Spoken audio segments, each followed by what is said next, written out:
What's going on YouTube? Klaus here, reporting for Plant-Based News. We've just seen a recent story come through on my feeds, and it's all very interesting. I saw it on CBS this morning, the mainstream media outlet CBS this morning. I'm going to play the clip in a minute and break it down for you, but it's basically about the plant-based milk market doing really, really well, and it's about how the dairy industry are responding, and they're trying to get the FDA and Congress in the US to step in and basically get the USDA and Congress and FDA, all those institutions, to basically force the plant-based milk sector to stop calling their products and beverages milk. So as you're watching this, just have a think yourself and maybe leave a comment if you want. Do you think plant-based milks should be called milk, or should milk just be for like dairy milk? Let me know. Let's play this clip. Good morning. Well, we've all heard the expression, don't cry over spilt milk, right? But right now there are tears of frustration in the debate over who gets to put milk on their labels. On one side, you have the long dominant dairy farmers, and on the other, you have the new kids on the block. I'm a new kid on the block, and I'm hoping this guy is a new kid on the block. He's got a good gun show. He's in good shape. I hope he's a new kid on the block. Strong is good. Rocket! Tennis star Venus Williams. I do plans. And hip-hop producer DJ Khaled appear in these new up-tempo ads for Silk almond and soy milk. They're part of an industry of plant-based products described as milk substitutes.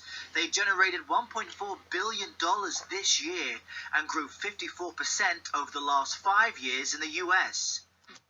I'm really, really happy that this mainstream media outlet has highlighted the fact that the dairy-free market is growing rapidly. It's been predicted recently to be worth $35 billion by the year 2024. So it's great to see CBS this morning highlighting this. Real milk has 8 times more protein than almond milk. Milk producers are facing decline, dropping 11% in sales over the last year. Now they're fighting back. We have seen a drop-off in consumption of dairy products, and also we have seen a significant price drop. Yes, that's right. The dairy industry aren't doing very well. Consumption levels are down, profits are down, and this is leading to a lot of corruption within this industry, especially in the US. In the US, the US dairy industry recently started price fixing. They recently killed 500,000 cows just to slightly push up the price of milk. This came out in September. It's absolutely crazy news. The dairy industry, they killed 500,000 cows just to slightly push up the price of milk. So this corruption is real, and it's being revealed, and it's being prosecuted. The US dairy industry fined $52 million in September of this year. The reason I'm saying this is because I want to highlight the fact that this industry is extremely corrupt. So just remember that when this woman is speaking. I'm not saying she's corrupt, but I'm saying she's coming from an industry that is extremely corrupt. Patty Leonard's family has been farming in Northern Virginia for almost a century. She milks her cows twice daily and says non-dairy milk products are successful because they're misleading. Did you hear that?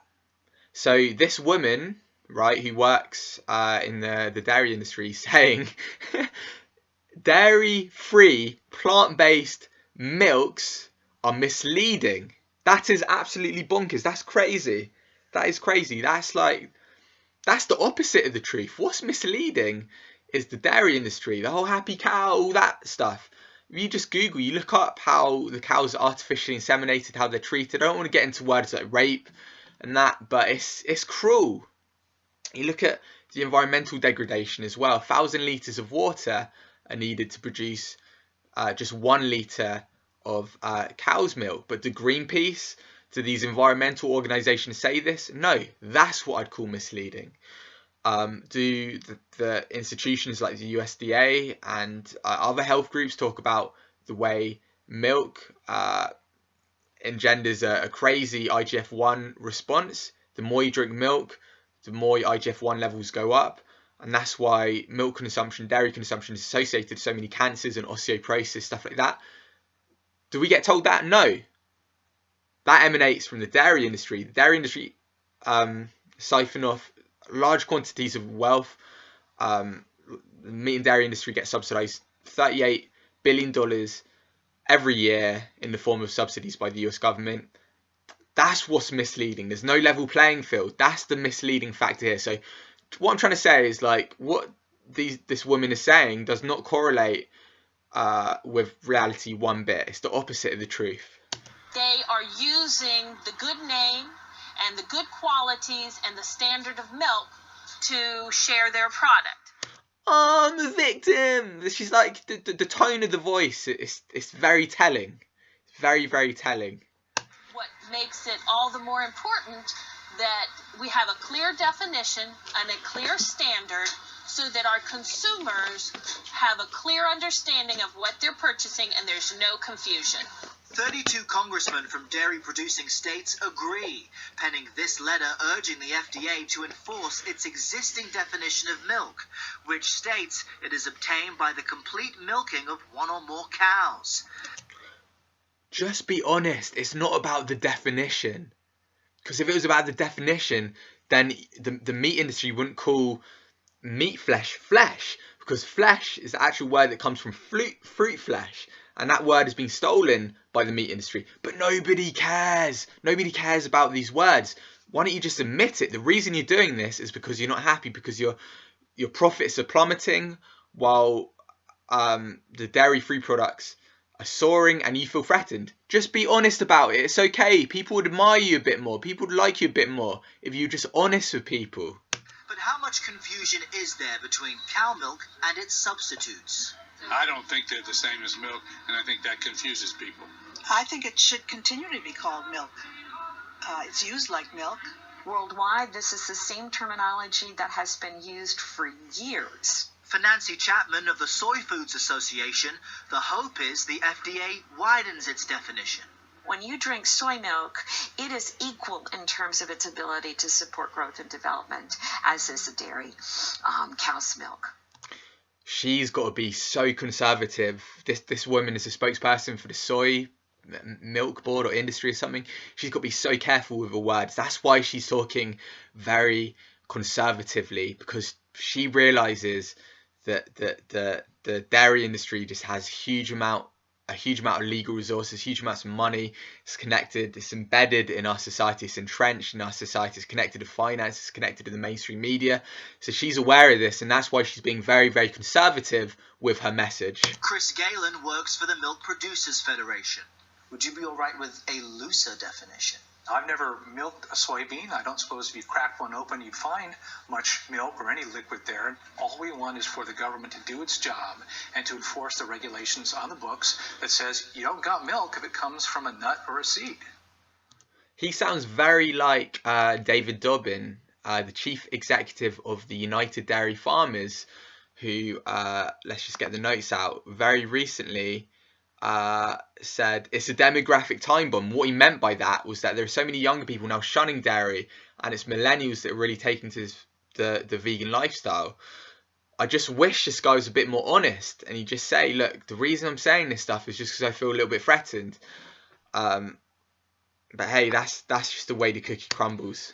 Now, what's interesting is the FDA has historically kept out of the debate over who gets to use the term milk, but this time it says it will respond directly to the congressman who wrote to them. We also reached out to the almond industry for comment, and they tell us their product is fortified with vitamins and calcium, and that ultimately it's up to the consumer to decide. Anthony? Errol Barnett. Thanks, Errol. I looked up the dictionary definition: an opaque fluid secreted by female mammals. That ain't an almond. That ain't an almond. All right. Oh, of course, yeah, mainstream media, they cover a story, they provide both perspectives, but they got to end on that note. As I said before, the animal agriculture industry is so entrenched and embedded in our society, they're connected to the mainstream media, so there are these sort of indirect ties between them, they mutually benefit from each other's profits. That's why they end on that note, like, oh yeah, the dictionary, the definition, yeah. Let me tell you this, let me just get a few people up who disagree with that. Associate Professor Dr. Martina Hina from Texas, plant-based news mentor in fact, she said, oh boo-hoo, the dairy industry with their huge money spent on torturing cows for greed and profit is lobbying the FDA to ban the use of the term milk when referring to plant-based milks like soy milk, cashew milk, almond milk, coconut milk, etc. Just like the company threatened the best-selling vegan Just Mayo, who tried to wage a legal battle to not let a vegan company use the word mayo. Yeah, so this is happening more and more, isn't it? The meat and dairy industry are using their money and their legal resources to try and basically threaten and sabotage these vegan companies. My advice to the dairy industry here is to take a leaf out of Hellman's books. Hellman has tried to sue Just Mayo, Hampton Creek, in 2015. But in 2016, this year, they saw how well the vegan company Hampton Creek were doing.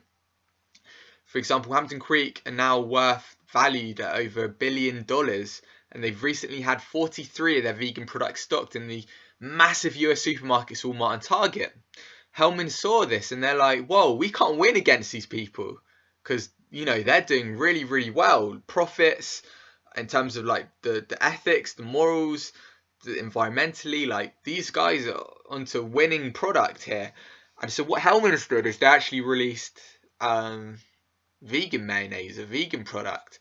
And that's what the dairy industry have got to do here. They've got to just take a step back, breathe, and just be like, let's not be dickheads. Let's not be dicks about this. Let's accept that the plant-based milk industry is growing rapidly. They're the future. If we want to shift over, as the dairy industry, if we want to shift over to that market, then let's go for that. But let's not try and crack down in this vehement, just horrible way, because it's not fair. It's not fair on the animals, it's not fair on the environment, it's not fair on people's health, it's misleading.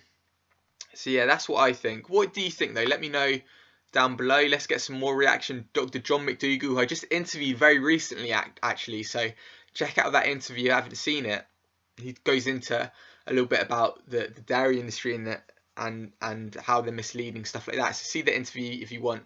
He said, desperate dairy industry gets Congress to tell the FDA that plant-based milks can't be called milk. So he stayed pretty unbiased. Robbie Lockie, part of the Plant-Based News team, built plantbasednews.org, says, I think milk is something we use in a specific way. So whether it comes from an animal or whether it comes from a plant, I don't really see the difference. So yeah, but you know, let me know what you think. All I can say is this market is trending, and this is predominantly, I think, due to the internet. In 2016, social media was named as one of the largest threats to the animal agriculture industry. This is according to Global Meat News, who said social media has been instrumental in spreading negative views about the dairy industry among millennials. So a shift is happening. Clearly, the stories that we've been told and sold by the meat and dairy industry have stopped making sense. Influential, trend-setting millennials are questioning the bedrock assumptions in our society about the role of milk and the role more generally about animal products, and this has led to a new movement, new and growing global movement, a movement of vegans. Unlike before, the institutions like the FDA and the USDA, they don't have as much power. The meat and dairy industry don't have as much power.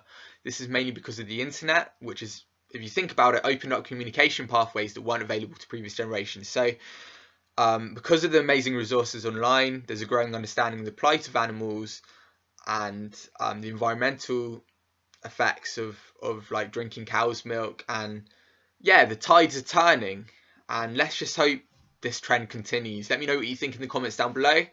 I'll see you soon. Peace out.